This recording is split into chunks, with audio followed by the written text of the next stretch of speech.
হর হর মহাদেব। সবাই কেমন আছো? আশা করি ভালো আছো সবাই। তো আমরাও বাবার কৃপায় সবাই ভালো আছি। আজকে শ্রাবণ মাসের প্রথম সোমবার, আমরা সবাই মিলে বাবার মাথায় জল ঢাললাম।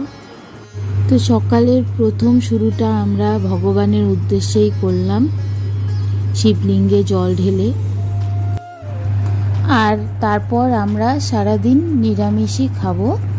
তো আমরা যেহেতু প্রতি সোমবার মানে বছরের প্রথম থেকে শেষ পর্যন্ত আমরা সোমবার করে নিরামিষ খাই আর শিবের মাথায় জল ঢালি, যেহেতু আমাদের মন্দিরে বাইরেই শিবলিঙ্গ আছে, তার জন্য আমরা এই সোমবারটা মেনে চলি।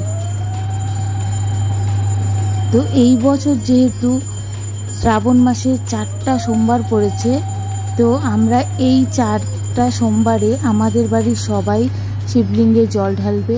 এমনকি আমার ছেলেও স্কুল যাওয়ার আগে স্নান করে শিবের মাথায় জল ঢালবে, তারপর ও স্কুলের জন্য রেডি হবে। তো আমরা প্রত্যেকেই তাই করি।